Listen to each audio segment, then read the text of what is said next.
கர்த்தருடைய பரிசுத்த நாமத்திற்கு மகிமை உண்டாதாக. நித்தியம் டிவி நேயர்களுக்கு என் அன்பின் வாழ்த்துக்கள். உங்களை சந்திப்பது மிக்க மகிழ்ச்சி.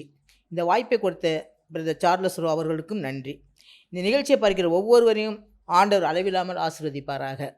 இன்றைக்கு நாம் எடுக்கிற தலைப்பு வருகையின் தாமதமும் பாவிகளின் பரிகாசமும். இயேசு கிறிஸ்துவின் இரண்டாம் வருகை இன்னும் தாமதப்படுகிறபடியால் இன்றைய உலகத்தில் உள்ள பரியாசக்காரர்களும் இயேசு கிறிஸ்து மறுபடியும் உலகத்திற்கு வருகிறார் என்பது உண்மையான சம்பவமா அல்லது கிறிஸ்துவ மதத்தின் பித்தலாட்டமா? கடந்த 2000 ஆண்டுகளாக இயேசு வருகிறார் இதோ வந்து கொண்டிருக்கிறார் என்றெல்லாம் பிரசங்கித்தார்களே, அவர் ஏன் இன்னும் வரவில்லை? அவர் வருவார் என்று சொல்லுகிற வாக்குத்தத்தம் எங்கே என்றெல்லாம் கேள்விகளுக்கு மேல் கேள்வி கேட்டு கேலி செய்கிறார்கள். எனவே எம்பெருமானாகிய இயேசு பரியாசக்காரர்கள் கேட்கிற கேள்வியின்படி காரிலோ, ஸ்கூட்டரிலோ, கப்பலிலோ, விமானத்திலோ வரமாட்டார். அமெரிக்காவிலிருந்தோ லண்டனிலிருந்தோ வரமாட்டார். அவர் பரலோகத்திலிருந்து வருவார். மேகத்தில் ஏறி போனவர். அப்போஸ்தலர் 1:9-11 இவைகளை அவர் சொன்ன பின்பு அவர்கள் பார்த்து கொண்டிருக்கையில் உயர எடுத்துக்கொள்ளப்பட்டார். அவர்கள் கண்களுக்கு மறைவாக ஒரு மேகம் அவரை எடுத்துக்கொண்டது. அவர் போகிற போது அவர் வானத்தை அண்ணாந்து பார்த்து கொண்டிருக்கையில் இதோ வெண்மையான வஸ்திரம் தரித்தவர்கள் 2 பேர் அவர்களை நின்று, கலிலேயாகிய மனுஷரே, நீங்கள் ஏன் வானத்தை அண்ணாந்து பார்த்து நிற்கிறீர்கள்? உங்களிடத்திலிருந்து வானத்துக்கு எழுந்து போனாரே, அப்படியே மறுபடியும் வருவார் என்றார்கள். மேகத்திலே வருவார் என்பதை நன்கு அறிந்து கொள்ள வேண்டும். பிலிப்பியர் 3:20 நம்முடைய குடியிருப்போ பரலோகத்தில் இருக்கிறது. அங்கே இருந்து கர்த்தராகிய இயேசு கிறிஸ்து என்னும் இரட்சகர் வர எதிர்பார்த்து கொண்டிருக்கிறோம். 1 தெசலோனிக்கேயர் 4:16-17 ஏனெனில் கர்த்தர் தாமே ஆரவாரத்தோடும் பிரதான தூதனுடைய சத்தத்தோடும் தேவ எக்காலத்தோடும் வானத்திலிருந்து இறங்கி வருவார். அப்பொழுது கிறிஸ்துவுக்குள் மரித்தவர்கள் முதலாவது எழுந்திருப்பார்கள். பின்பு உயிரோடு இருக்கும் நாமும் கர்த்தருக்கு எதிர்த்து கொண்டு போக மேகங்கள் மேல் அவர்களோடு கூட ஆகாயத்தில் எடுத்துக்கொள்ளப்பட்டு விதமாக எப்பொழுதும் கர்த்தரோட கூட இருப்போம். இதோ வெளிப்படுத்தல் 1:7 இதோ மேகங்கள் கூட வருகிறார். கண்கள் யாவும் அவரை காணும். அவரை குத்தினவர்களும் அவரை காண்பார்கள். பூமியின் கோத்திரம் எல்லோரும் அவரை பார்த்து புலம்புவார்கள். அப்படியே ஆகும். ஆமேன். தாமதிக்கிறார் என்று சிலர் எண்ணுகிறபடி கர்த்தர் தமது வாக்குத்தத்தத்தை குறித்து தாமதியாயிராமல் ஒருவரும் கெட்டு போகாமல் எல்லோரும் மனம் திரும்ப வேண்டும் என்று விரும்பி நம்மேல் நீடிய பொறுமையாய் இருக்கிறார்.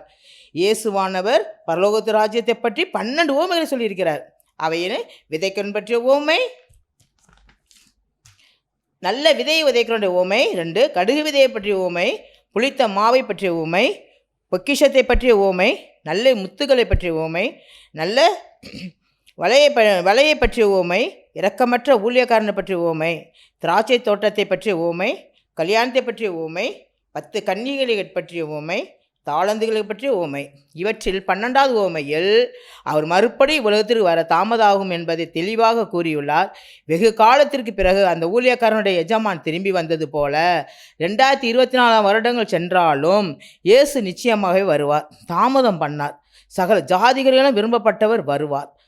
அப்போ இப்போ ஒரு சின்ன கதை, மோட்சத்தை பற்றியும் அதன் ஆனந்தத்தை பற்றியும் அருமையாக பிரசங்கம் பண்ணி கொண்டிருந்தாராம். இறுதியில் மக்களை பார்த்து கேட்டாராம், இங்கிருந்து எத்தனை பேர் மோட்சத்திற்கு போக விரும்புகிறீர்கள்? கையை உயர்த்துங்கன்னு சொன்னாராம். எல்லோரும் உற்சாகமாக கையை உயர்த்தினாங்களாம். ஒரு பையன் மாத்திரம் கவலையோடு அப்படியே பார்த்துக்கிட்டு இருந்தானா.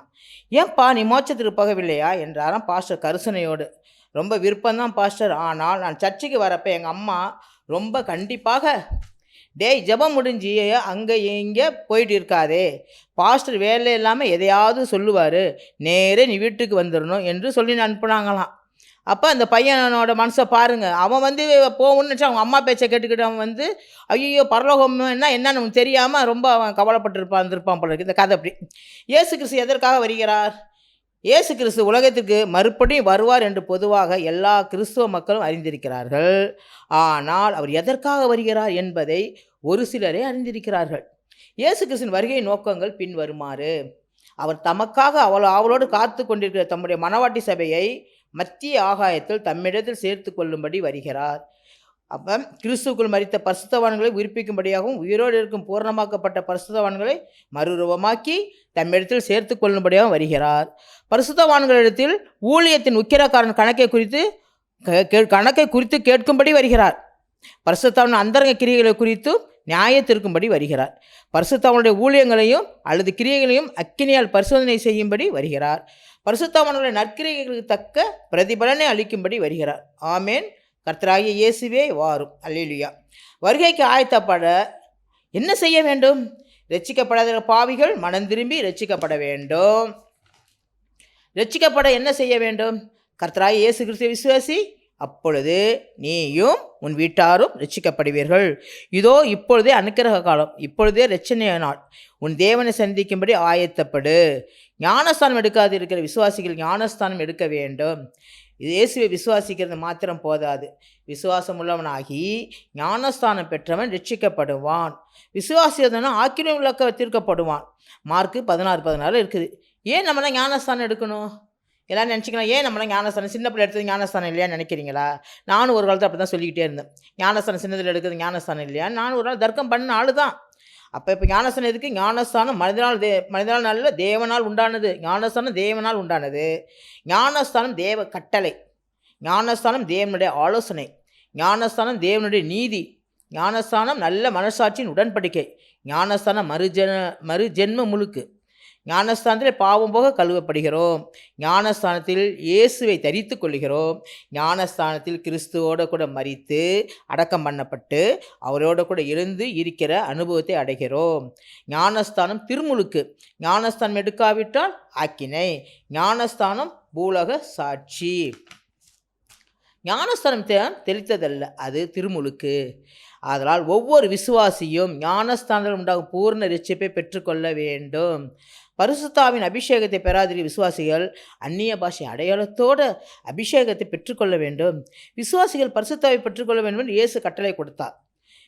எப்போ இதில் இருக்குது பாருங்கள், லூக்கா 24:19, அப்போஸ்தலர் 1 4 5 8 8 1 2 1-4 இருக்கும் பாருங்கள்.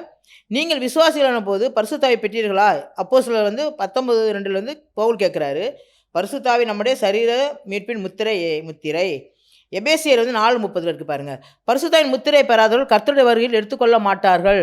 பரிசுத்தாவி அபிஷேகத்தை பெறாமல் இருக்கிறவர்கள் முத்திரை பெறாதவர்கள் கர்த்தருடைய வருகையில் எடுத்துக்கொள்ளப்பட மாட்டார்கள். பரிசுத்தாவி அபிஷேகத்திற்கு அந்நிய பாஷை அடையாளம். ஒருத்தர் பரிசுத்தாவி இருக்காருன்னா எப்படி நமக்கு தெரியும்?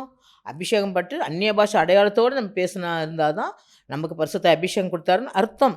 எனவே ஒவ்வொரு விசுவாசியும் பரிசுத்தாவின் அபிஷேகத்தை பெற்றுக்கொள்ள வேண்டும். கர்த்தருடைய சத்தம் எப்படிப்பட்டது? கர்த்தருடைய சத்தம் வல்லமை உள்ளது, மகத்துவம் உள்ளது, கேதுரு மரங்களை முறிக்கும், அக்கினி ஜுவாலை பிளக்கும், வனாந்தரத்தை அதிர பண்ணும், பெண்மான்களை ஈனும்படி செய்யுமா. அவருடைய வார்த்தை எப்படிப்பட்டது? உம்முடைய வார்த்தை எல்லாம் அங்கீகரிப்புக்கு பாத்திரமுள்ளதாக இருப்பதற்காக இருக்குது. உம்முடைய வார்த்தை ஜீவனும் வல்லமுள்ளதாக இருக்கிறது. அக்கினியை போலும் கண்மலையன் ஒருக்கும் சம்மட்டி போலும் இருக்கிற உன் வார்த்தைகளுக்கு வார்த்தைகளுமா இருக்கிறது. எரேமியா 23:29. உம்முடைய வார்த்தை அக்கினியாக இருக்கிறது. எரேமியா 5:14 சொல்கிறாரு. உம்முடைய வார்த்தை உத்தமும் உம்முடைய செயல்களெல்லாம் சத்தியமாக இருப்பதற்காக. சங்கீதம் 33:4. மார்க் 4:39 அவர் எழுந்து காற்றை அதட்டி கடலை பார்த்து இறையாதே என்றார். அப்போ அவர் எழுந்து காற்றை அதற்றானா அப்போ அந்த அதற்றது எப்படி இருந்திருக்கு, எவ்வளோ வல்லமையாக அந்த காற்று இருக்கும். சாதாரணமாக காற்றை பார்த்து காற்றே இறையாதேன்னு சொல்லியிருக்க மாட்டார். கடல் அந்த காற்றுக்கு மேல் அந்த கடல் அந்த சத்தத்துக்கு மேலே சத்தம் இருந்திருக்கும். அப்போ அதட்டி அமைதியில் இரு என்றார். அப்பொழுது காற்று நின்று போய் மிகுந்த அமைதியில் உண்டாயிற்று. அவர்கள் மிகவும் பயந்து இவர் யாரோ, காற்றும் கடனை இவருக்குள் கீழ்ப்படுகிறது என்று இவரோடு சொல்லி கொண்டார்கள். யோவான் 11:43 இவர்களை சொன்ன பின்பு. யோவான் 11:43 என்ன இருக்குது பார்த்தீங்களா? இவர்களை சொன்ன பின்பு லாசர்வே வெளியே வா என்று ஒருத்த சத்தமாய் கூப்பிட்டார். அப்போ லாசர் மரித்த பிறகு லாசர்வே மெதுவாவான்னு சொல்லி கூப்பிட்டுருப்பார். உரத்த சத்தம், அந்த உரத்த சத்தம் சாதாரண சத்தமாக இருந்திருக்காரு. உரத்த சத்தமாக கூப்பிட்ட பிறகு சத்தமாக கூப்பிட்டு. இப்போ ஒரு சின்ன ஒரு கதை என்னன்னா, ஒரு மந்திரி என்ன பண்ணாராம், ராஜா அந்த மந்திரிகிட்ட என்னை கடவுளை காட்டு அப்படின்னு சொல்லிட்டாராம். கடவுளை பார்க்கணும்னு சொல்லியிருக்கிறார். ஐயோ கடவுளை பார்க்காட்டி என்ன பண்ணணும் அப்படி யோசிச்சு இருக்கும்போது, நீ கடவுளை எனக்கு காட்டாட்டி உன் தலையை சிரசேதம் பண்ணிவிடுவேன்னு சொல்லிட்டாராம். என்ன பண்ணுறா, சரி ஒரு வாரம் டைம் தரேன் எனக்கு கடவுளை காட்டணும்னு சொல்லிட்டாராம். மந்திரி என்ன பண்ணுற, ரொம்ப மனசுக்கு கவலையாக இருந்தால் என்ன பண்ணி விட்டு எப்படி நம்ம காட்ட முடியும் அப்படின்னு ஒரு ஞானபோதம் அவருக்கு ஏற்பட்டுச்சான். ஒரு வாரம் கழித்து ராஜாட்ட சரி வாங்க ராஜா உங்களை கடவுளை காட்டுன்னு சொல்லி அழைச்சிட்டு போனாராம். அழைச்சிட்டு போனோன்னே காட்டு பக்கம் அழைச்சிட்டு போயிருக்கார். காட்டு போய் அழைச்சிட்டு போனால் ஒரு சரின்னு சொல்லிட்டு அந்த பக்கம் போனோன்னே காட்டை கடந்து பெரிய மலை இயற்கையால் எல்லாத்தையும் காட்டுறதுலாம் என்னன்னு கேட்க ஒன்று ஒன்றா சொல்லிக்கிட்டே இருந்து எல்லாத்தையும் கண்ணால் பார்க்குறாரு. சூரியனை காட்டுறாரு. சூரியனை பார்த்த பிறகு சூரியனை பாருங்க ராஜான்னு, என்னால் பார்க்க முடியல அப்படிங்கிறாராம். என்ன சூரியனை பாருங்க ராஜா, சூரியனை அது என்னன்னு தெரியும்னா சூரியனை பாருங்க முடியாது, ஐயோ என்னால் கண்ணால் பார்க்கவே முடியல, ஒரே கூசமாக கண்ணு திறக்கவே முடியல, எப்படி நான் பார்க்கறேன்னு சொல்லி ராஜா மந்திரி கூட ரொம்ப திட்டாராம். உடனே மந்திரி கடவுள் சொன்னாராம், கடவுள் படைத்த சூரியனை பார்க்க முடியவில்லை, சூரியனை படைத்த கடவுளை எப்படி நீங்கள் பார்க்க முடியும்? கடவுளை படைத்த சூரியனே உன்னால் பார்க்கணும், சூரியனை படைத்த கடவுளை எப்படி பார்க்க முடியும் அப்படின்னு கேட்டாராம். இப்போ நம்ம என்ன பண்ண போகிறோம், நாம் ஏன் ஆத்தும ஆதாயம் செய்ய வேண்டும்? அடுத்த கதை. அடுத்த ஏன் நம்ம ஆத்தும ஆதாயம் செய்யணும் தெரியுமா உங்களுக்கெல்லாம்? ஆத்துமாக்களை ஆதாயப்படுத்திக் கொள்கிறவன் ஞானம் உள்ளவன். நீதிமொழி 11:30. நான் ஏன் ஆத்துமா ஆதாயம் செய்ய வேண்டும்? ரட்சிக்கப்பட்ட நாம் இயேசு கிறிஸ்துவின் மூலம் எத்தனையோ ஆசீர்வாதம் பெற்றிருக்கிறோம். எவ்வளோ ஆசீர்வாதம், எண்ணற்ற ஆசீர்வாதம் அவர்கிட்ட நம்ம பெற்றிருக்கிறோம்.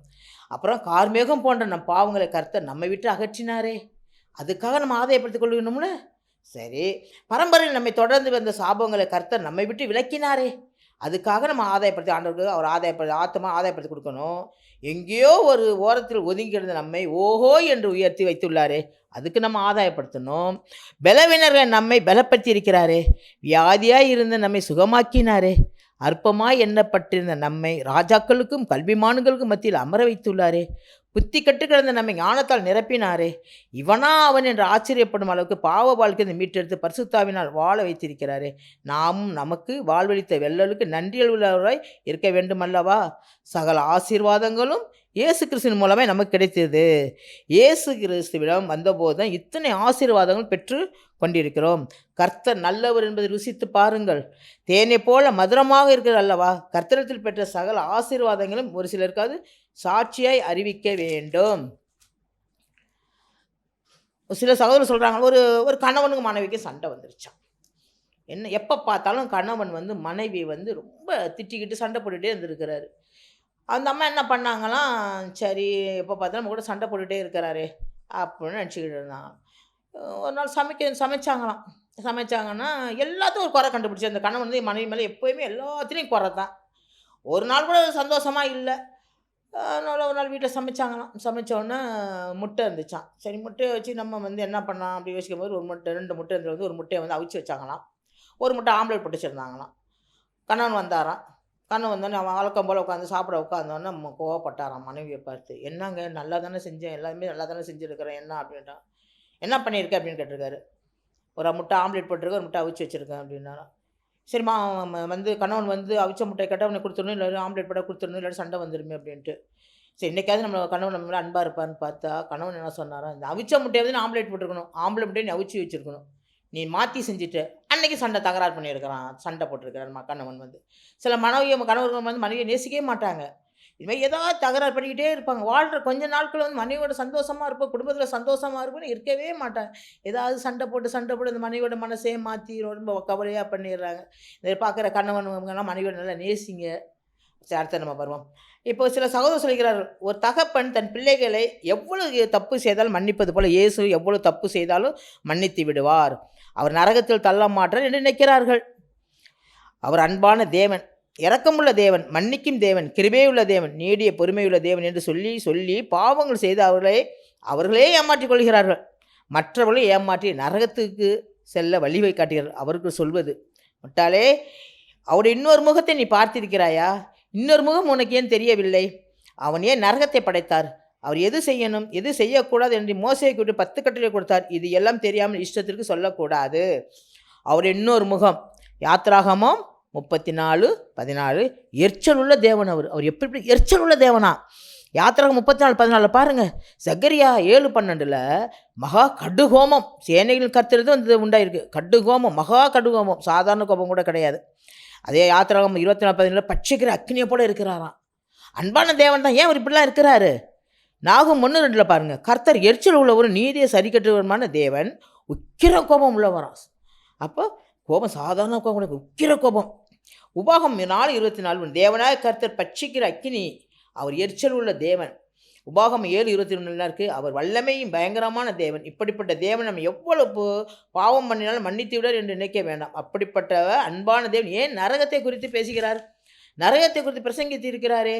மார்க் 9:43-40 படித்தால் தெரியும்.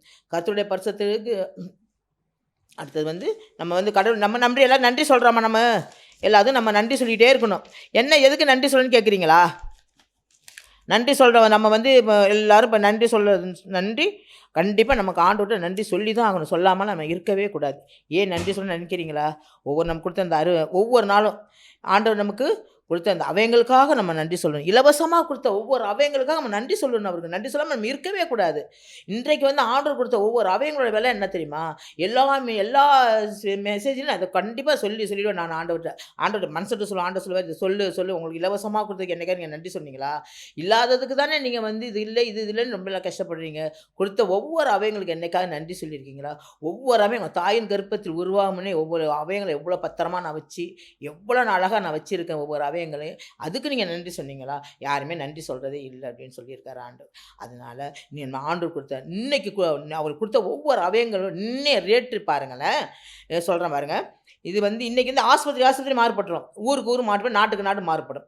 ஒரு செயற்கை பல்லு வைக்க 20,000 இப்போ சாதாரண 32 பற்களுக்கு 6,40,000 ஆகுது. அப்போ ஒரு பல்லு 20 32 பல்லுக்கு மல்டிப்ளை பண்ணி பாருங்க. இதயத்தின் விலை 2,60,00,000. அது இதயம் பொறுத்த 2 கோடி. ஒரு கிட்னியோட விலை 60 லட்சம், பொறுத்த 40 லட்சம். செயற்கை முடி வைக்க 5 லட்சம். தலையில் வழுக்கை விழுந்து அந்த இடத்துல முடியை நட்டு வைத்து ஏதோ ட்ரீட்மெண்ட் செய்கிறாரு. இப்போ சினிமாக்காரங்களாம் வச்சுருப்பாங்க. வழுக்கம் வச்சு தலையில் முடியெல்லாம் அப்படி வச்சு அது ட்ரீட்மெண்ட் எடுக்கிறாங்க. அதுக்கு வந்து எவ்வளோன்னா 5 லட்சமா. செயற்கை விரல் வைக்க 5 லட்சம். செயற்கை கால் வைக்க 10 லட்சம். கண்ணுக்கு லென்ஸ் பொறுத்த 10 லட்சம், 1 லட்சம். கண்ணுக்கு லென்ஸ் பொறுத்த 1 லட்சம். ஆப்ரேஷன் தனி. கால் முடி அறுவை செய்து பிளேட்டு வைக்க 6 லட்சம். கையில் எல்போ தேய்ந்து போனால் பிளேட்டு வைக்க 6 லட்சம். கால் முட்டி அறுவை செய்து பிளேட்டு வைக்கவும் 6 லட்சம். கிட்னிக்கு பதிலாக ஒரு முறை டயாலிஸ் செய்ய 10,000 ரூபாய். இதயம் 1 மணி நேரம் செயற்கை இயங்க வைக்க 2 லட்சம். இரத்தம் 1 யூனிட் வாங்க 8,000. செயற்கையாக சுவாசிக்க 1 மணி நேரம் ஆக்சிஜன் சிலிண்டர் 2 லட்சம். கொரோனா டைமில் வந்து இது கூட கிடைக்கவே இல்லை. எவ்வளோ கஷ்டப்பட்டாங்க எல்லோரும் எவ்வளோ கஷ்டப்பட்டாங்க. ஒரு சிலிண்டர் வாங்குறது 2 லட்சம் கொடுத்தா கூட சிலிண்டர் கிடைக்கலையே. எல்லாம் அவங்கவுங்க கஷ்டப்பட்டுக்கிட்டு இருந்தாங்க. ஐயோ இது கிடைக்கலையே அப்படின்னு சொல்லி ரொம்ப கஷ்டப்பட்டுக்கிட்டு இருந்தாங்க. நமக்கு ஆண்டவர் அப்படிலாம் செய்யலையில.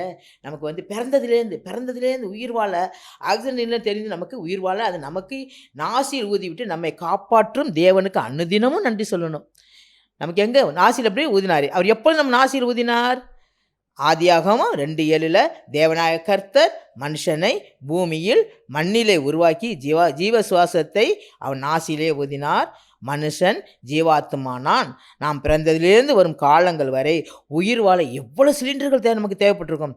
அதை நமக்கு இலவசமாகவே தந்திருக்கார். மேலும் உயிருக்கு விலை மதிப்பே இல்லை.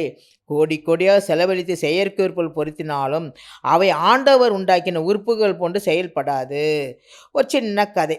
ஒரு ராஜா என்ன பண்ணாராம், முனிவரின் காலை தொட்டு வணங்கிட்டார். அப்போ இவர் போயிட்டுருக்காரு. போகும்போது ஒரு முனிவர் வந்து காட்டில் போகும்போது முனிவர் வந்து ஒதுங்கி நிற்கும்போது இவர் இதுலேருந்து இறங்கி காலில் வந்து கும்பிட்டு விழுந்தோடனே ஒரு கால் வந்து தலை வந்து முனிவர் காலில் பட்டுச்சான். பட்டோடனே மந்திரிக்கு கோவம் வந்துச்சு. என்னடா ஒரு நாடாள் ராஜா வந்து போய் ஒரு காலில் போய் கும்பிட்டு விழுகிறாரே அப்படின்னு நினச்சிக்கிட்டு இருந்தாராம். அப்புறம் ராஜா வந்து அரண்மனைக்கு வந்துட்டார். அரண்மனைக்கு வந்தோடனே மந்திரி கேட்டாராம், ஏன் ராஜா நீங்கள் நாடாளும் ராஜா தானே, நீங்கள் ஏன் வந்து இந்த போய் அவர் காலில் போய் கும்பிட்டு விழுந்தீங்க அப்படின்னு கேட்கும்போது ராஜா சொன்னாராம், வந்து ராஜா சொல்லியிருக்கிறாரு, சரி அப்படின்னு சொல்லிட்டு நீங்கள் போய் கடையில் போய் இன்றைக்கி போய் ஒரு மனுஷன் தலை, ஒரு புலித்தலை, ஒரு ஆட்டு தலை 3 நீங்கள் வாங்கிட்டு வரணும்னு சொல்லிட்டாரு. எதுக்கு ராஜா? நான் சொன்னது செய்யுங்க அப்படின்ட்டாரு. ராஜா கட்டளையாச்சே. போயிட்டாங்க. போனோன்னே ஆட்டுத்தலையை வந்து கடையில் போய் வாங்கிட்டானுங்க. கறிக்கடையில் வாங்கியாச்சு. புலித்தலையை வந்து வேட்டன்ட்ட வாங்கிட்டானுங்க. மனுஷத்தலை கிடைக்கவே இல்லையா. சரி பார்த்தா ஒரு அனாதை பணம் கிடந்துச்சான். உடனே டக்குன்னு அந்த பணத்தோட தலையை மாதிரி தான் எடுத்துகிட்டு வந்துட்டாங்களாம். வந்தோடனே வந்து ராஜாட்ட வந்து கொடுத்தா ராஜா சொன்னாராம், நீங்கள் 3 பேர் விற்றுட்டு வாங்க அப்படின்னாராம். விற்றுட்டு வரதா சொல்லி சரி எடுத்துகிட்டு போயிருக்கானுங்க. போனோன்னே அந்த ராஜா வந்து ஆட்டுத்தலையை உடனே வாங்கிட்டாங்களாம். உடனே விற்றுச்சான். புளித்தலையை வந்து ஒருத்தர் வாங்கிட்டாராம். சரி நம்ம வீட்டுக்கு அழகுக்கு வச்சுக்கலாம் அப்படின்னு சொல்லி வாங்கிட்டாராம். மனுஷ தலையை யாருமே வாங்கலையா. இலவசமாக எடுத்தால் கூட யாரும் வாங்க மாட்டேன்ட்டாங்களாம். சரி அரண்மனைக்கு வந்தாராம். வந்தோன்னு சொன்னாங்க, இந்த மாதிரி மனுஷ தலையை யாருமே வாங்க மாட்டுறாங்க ராஜா அப்படின்னு. அப்போ ராஜா சொன்னார், இந்த இந்த உடம்பு தான், இந்த தலையை தான் நான் போய் அவரால் இது பண்ணேன், இதுக்கு ஏன் இந்த மாதிரி பண்ணுறீங்க? உலகத்தில் நம்ம இருக்கவே மாட்டோம். ஆவி தந்த தேவன் போய் சரீரம் மண்ணுக்கு போகுது, மண்ணுக்கு போகிற சரீரத்தை நம்ம இருக்கிறோம், இதுக்கு வந்து நம்ம பெருமை பார வேண்டாம் அப்படின்னு சொன்னாராம். சரி, சிலர் பைபிள் எப்படி படிப்பாருங்க தெரியுங்களா? அவசர அவசரமாக படிப்பாங்க, நிதானமாக படிக்க மாட்டாங்க, கரெக்டாக படிக்க மாட்டாங்க. ஏதோ ஒன்று வாக்குத்தத்த வசனத்தை வந்தால் போதும்னு சொல்லிட்டு ஒருத்தன் அவசர அவசரமாக பைபிள் எடுத்து படித்தானா. படித்து எப்படி படித்தான், டக்கு டக்குன்னு படிச்சுட்டு இருந்தானா. படித்த உடனே அவனுக்கு வந்து ஒரு நல்ல காரியத்துக்கு வெளியே போகிறான். என்ன சரி நம்ம பைபிள் எடுத்து படிப்பேன்னு சொல்லிட்டு டக்கு டக்குன்னு கண்ணை அப்படிட்டு இப்படி தொட்டானான். தொட்டன்னு எந்த அவசரம் தொட்டிருக்கான் அவன்? திறந்து பார்த்தா மத்தேயு 27:5 பின்பகுதியில் என்ன பார்க்குறான், 4 கொண்டு செத்தான்னு வந்துச்சான். ஐயோ என்னடா அது, நம்ம வந்து வெளில போகிறோம், இந்த வசனம் வருதே அப்படின்னு சொன்ன பிறகு ஒரு நல்ல காரியத்துக்கு போகும் இது மாதிரி வச்சு சரி 2வது வாட்டி பார்க்கணும்னு சொல்லி 2வது வாட்டி பார்த்தானா. திரும்பி 3 கண்ணை மூடிட்டானா. கண்ணை மூடிட்டு வசனத்தை தொட்டானா. என்ன வந்துச்சு? லூக்கா 10:37 நீயும் போய் அந்தபடி செய்ய இருந்துச்சான். அவனுக்கு எப்படி இருந்திருக்கும்? ரொம்ப கஷ்டமாக இருந்ததான். 3வது நம்ம எல்லாமே 3 வாட்டி தான் பார்ப்போம். 3வது வாட்டி பார்த்தானா. 3வது படி கண்களை மூடி வசனத்தை தொட்டானா. இது கண்டிப்பாக நமக்கு நல்ல வசனமாக தான் வரும் அப்படின்னு சொல்லிட்டு தொடர்ந்து கண்களை வச்சு கண்ணை மூடிக்கிட்டே போய் வசனத்தை தொட்டா யோவான் 13:27 பின்பகுதியில் என்ன இருக்குது, நீ செய்கிறதே சீக்கிரமாக செய்யன்றதான். இது எப்படி இருந்திருக்கும் அவனுக்கு? அதனால் நான் பைபிள் படிக்கும்போது வரிசையாக படிக்கணும். வேதம் சொல்கிறது எபிரேயர் 10:30 வருகிற இன்னும் கொஞ்சம் காலத்துக்கு வருவார், தாமதம் பண்ணார். ஆண்டவர் நமக்கு கொடுத்த வாக்குத்தத்த வசனம் ஆமோஸ் 4:12 வந்து பின்பகுதியில் உன் தேவனை சந்திக்கும்படி ஆயத்தமாக இருக்குன்னு இருக்கிறாரு. ஆண்டவர் வாக்கு தத்தங்கள்லாம் எல்லாம் கொடுத்து ஊழியக்காரர்கள் கொடுத்தார். அது எல்லாம் ஆசீர்வாதம் வாக்கு தத்தமாக இருந்துச்சு. உன்னை அதிசயங்களை காண பண்ணுவேங்கிறாரு, ரெட்டிப்பான நன்மையை தருவேங்கிறாரு, உன்னை முத்திரை மோதிரமாக வைப்பேன்றாரு, வர்த்திக்க பண்ணுவேன்றாரு. இது எவ்வளவு ஆசீர்வாத வாக்கு தத்தங்கள் பார்த்தீங்களா? இப்போ வந்து நம்ம வந்து அப்படின்னா ஏன் 2023 வந்து டிசம்பர் 4ஆம் தேதி மெக்ஜாம் புயல் வந்தது, சென்னை பட்டம் வந்து அதிக பாதிப்புக்குள்ளானது. அதே டிசம்பர் 17-18 வந்து தூத்துக்குடி கொட்டிய கனமழை தென் மாவட்டங்களிலும் திணறி போனது.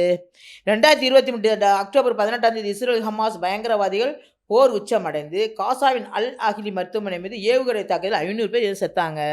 2023 ஜூன் 2ஆம் தேதி ஒடிசாவில் பாலசரில் ஹவுரா சென்னை எக்ஸ்பிரஸ் கொண்டமண்டல் எக்ஸ்பிரஸ் ரயில் சரக்கு ரயில் பெங்களூர் ஹவுரா எக்ஸ்பிரஸ் ரயில்கள் மோதி 288 பேர் செத்துட்டாங்க.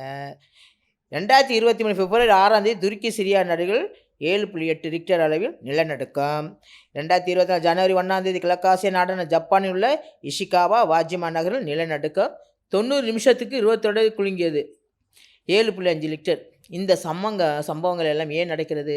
கடவுள் கொடுத்த வாக்கு தத்தங்களாம் ஆம் என்று தானே இருக்கிறது. கடவுள் பொய் சொல்கிற மனுஷன் அல்ல. அவங்க அதிசயங்களை காண செய்வேன் என்று சொல்கிறார் என்று நான் பாதிக்கப்பட்ட மக்கள்னு சொன்னால் அவங்க என்ன நினைப்பாங்க? அதனால் ஆயத்தப்படுவோம். ஆயத்தப்படு என்ற வார்த்தையோடு கூட எப்பொழுதும் ஆயத்தமாகவே இருங்கள் என்று ஆவியானவர் சொல்லுகிறார். நினையாத நாளிலே கர்த்தர் வருவார். ஆகவே ஆயத்தமாக இருப்போம். திருட வருகிறதா கர்த்தருடைய வருகை இருக்கும். நாம் கிறிஸ்துவை சந்திக்க ஆயத்தமாக இருக்கிறோமா? ரட்சிப்பிலே உறுதியாக இருக்கிறோமா? எப்படியான சீக்கிரமாய் மூழ்கி பிதா குமாரன் பரிசுத்தாவின் நாமத்தினாலே ஞானஸ்தானம் பெற்றுக்கொள்ளுங்கள். ஆயத்தப்படுத்துங்கள், ஆயத்தமாகவே இருங்கள். இப்போ 3 கரெக்டாக பாருங்களேன். ஆயத்தப்படுத்துங்கள், ஆயத்தமாகவே இருங்கள். அப்போ இந்த ஆண்டவரின் வருகை எப்போ நமக்கு தெரியவே தெரியாது. இப்போ நம்மளாம் எந்த காலத்தில் நம்ம இருக்கிறோம் தெரியுங்களா? சிப்பு வந்துருச்சு. அந்த சிப்பு எல்லாம் எப்படி நினைக்கிறீங்கன்னு எனக்கு தெரியல.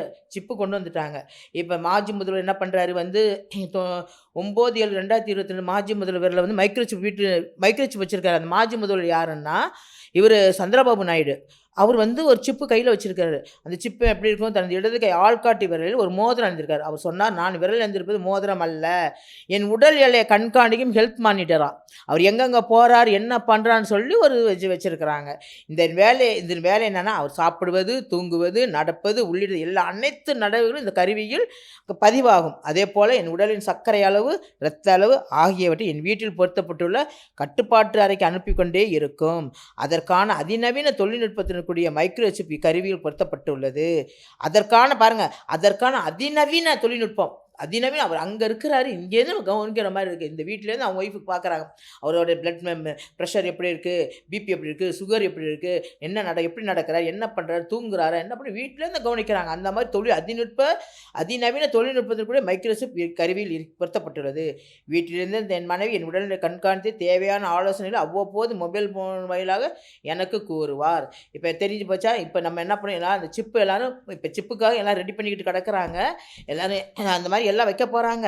நீங்கள் அதெல்லாம் நம்மலாம் அதெல்லாம் வாங்கவே கூடாது. அதெல்லாம் வாங்குறதுக்குள்ள நம்ம எல்லாருக்கும் ஆண்டோடைய வசனத்தை சொல்லுங்கள். எல்லாருமே ஆண்டவரே, எல்லாரும் இயேசுவே உண்மையான தேவன், நம் பாவங்களுக்கு அடிக்கப்பட்டு அக்கிரமம் நொறுக்கப்பட்டு சிலுவையில் அறையப்பட்டு மரித்து 3ஆம் நாள் உயிர் தெழுந்த உண்மையான தேவன் இயேசு ஒருவர் தான். அப்போ ஒருத்தன் கேட்டுச்சா, போய் கேட்டாங்களா எல்லாரும், ஏன் வந்து ஒன்றை கும்பிட்றாங்க எல்லாரும், நீ எல்லாத்தையும் செய்கிற அப்படின்ச்சா. உண்மையான தேவன் யாரும் பேய்கிட்டே கேட்கும்போது சாத்தான் சொன்னதான், நான் உண்மையான தேவன் நான் கிடையாது, இயேசு ஒருத்தர் தான் உண்மையான தேவன், நான் தேவகுமாரன் ஒருத்தர் தான் உண்மையான தேவன், அவர் பாவங்களுக்கு அடிக்கப்பட்டு அக்கிரமங்களுக்கு சிலுவையில் 3ஆம் நாள் உயிர் தெழுந்த சர்வ வல்லவர் அவர் தான், நான் கிடையாது. ஜனங்கள்கிட்ட கேட்குறாங்க, அதனால் நான் செய்கிறேன் அப்படின்னு சொன்னிச்சான். அப்போ பேயை பயப்படுமா, பேய்க்கு ஏசப்பா இயேசுன்னு சொன்னாலே பேய் அலறிக்கிட்டு ஓடி போயிடுமா. பரலோகத்துலலாம் இயேசுன்னு சொன்னாலே அதை பயந்து அலருமா. அதனால் நம்ம என்ன பண்ணணும், பரலோக பிதாவை இயேசு ஒருவரே மெய்யான தேவன் சொல்லணுமா. ஏன்னா பேய்க்கு தெரியும் இயேசுவே மெய்யான தேவகுமாரன்னு, அதுக்கு தெரிஞ்சு அது சும்மா கேட்குறவங்களுக்கு கொடுத்துக்கிட்டு அதே சொல்லுது, இயேசு தான் மெய்யான தேவன் சொல்லுது. அது பேலாம் போய் பாருங்களேன், இயேசுவின் நாமன்னு சொன்னாலே அலறி அடித்து ஓடுங்க கடந்து. அந்த இயேசுவின் நாமத்தை நம்ம தெரிஞ்சுக்கணும், பரிசுத்த அபிஷேகத்தை நம்ம பெற்றுக்கொள்ளணும், நம்ம அந்நிய பாஷை அடையாளத்தோடு நம்ம ஆவியானவர் பெற்றுக்கொள்ளணும். சரி, மத்தி ஜெபம் பண்ணிடணும். எல்லோரும் கண்ணை மூடுங்க. இந்த ஷோ பார்க்குற எல்லாரையும் ஜெபம் பண்ணுறேன். இந்த ஜெபத்தை கேளுங்க. ஜெபம் பண்ணுறேன். அன்பின் பரலோக பிதாவே, நன்றியோடு ஸ்தோத்திரிக்கிறோம் ராஜா. இந்த நாளை காண செய்துங்க நன்றி அப்பா. நல்ல நாளை பார்க்க செய்து நன்றி ராஜா. அப்பா, இந்த ஷோ பார்க்குற ஒவ்வொருவரையும் நீங்கள் ஆசீர்வதிங்க ஆண்டவரே. யார் என்னென்ன தேவையோடு இருக்காங்க, தேவையெல்லாம் சந்திங்க ஆண்டவரே. நீ சமீபத்துக்கும் தூரத்துக்கும் தேவனாக இருக்கிறப்பா. நீ சர்வ வல்லமை தேவன் இயேசு மகாராஜா. இன்றைக்கு திருமண நாளையும் பிறந்த நாளையும் காணுங்கிற ஒவ்வொரு பிள்ளைகளையும் நீங்கள் ஆசீர்வதிங்க ஆண்டவரே. எக்ஸாம் எழுதுகிற பிள்ளைகளை நீங்கள் ஆசீர்வதிங்க ஆண்டவரே. பிள்ளைகளுக்கு நல்ல ஞானத்தை கொடுங்கப்பா, ஞாபக சக்தியை கொடுங்க, தீர்க்க ஆயுசை கொடுங்க, உடல் நலத்தை கொடுங்க, பலத்தை கொடுங்க ஆண்டவரே. எக்ஸாம் எழுதுகிற பிள்ளைகளுக்கு ஆண்டவரே, பிள்ளைகள் பக்கத்திலே உட்காந்து நீங்கள் சொல்லித்தாங்க ஆண்டவரே. என்ன கொஸ்டினுக்கு என்ன செய்யணுமோ நீங்கள் சொல்லித்தாங்கப்பா. பிள்ளைகளை பாதுகாத்து கொள்ளுங்க ஆண்டவரே. வாலிபமான பிள்ளைகள் ஆண்டவரே, வழி தவறி போயிடக்கூடாது ஆண்டவரே. இந்த நிகழ்ச்சியை பார்க்குற ஒவ்வொருவரையும் ஆசீர்வதிங்க ஆண்டவரே. யாரெல்லாம் குடியிருந்து அப்பா குடிகார பிள்ளைகள் ஆண்டு விடுதலை அடைங்க ஆண்டவரே. இவ்வளோ பேர் கணவன் மாதிரி குடிச்சிட்டு வீட்டில் வேலை செய்யாமல் வீட்டுக்குள்ளேயே இருந்து தூங்கிக்கிட்டு மனைவி மாதிரி அடிக்கிறாங்க கர்த்தாவே. ஆண்டவரே, அவர் உள்ளத்தெல்லாம் நீங்கள் பேசுங்க ஆண்டவரே. உமது வருகை சமீபமாக இருக்குது ஆண்டவரே. எப்பொழுதும் நாங்கள் ஆயத்தமாகவே இருக்கிறோம் கர்த்தாவே. 10 கன்னிகள் மாதிரி ஆண்டவர் 5 கன்னிகள் கடைக்கு போனோமே நாங்கள் போயிடக்கூடாது ஆண்டவரே. ஆண்டவரே, எப்பொழுதும் நாங்கள் ஆண்டவரே ரெடியாகவே நாங்கள் ஆண்டவர் எப்போது நீங்கள் வருவீங்கன்னு நாங்கள் பார்த்து ரெடியாகவே நாங்கள் இருக்கிறோம், இப்போ ஆயத்தமாகவே இருக்கிறோம் கர்த்தாவே. இந்த காட்சியை இந்த ஷோவை பார்க்குற ஒவ்வொருவரையும் நீங்கள் ஆசீர்வதிங்கப்பா, வழி நடத்துங்கப்பா. இயேசு கிறிஸ்து நாமத்தில் ஜெபங்களும் நல்ல பிதாவே, ஆமென்.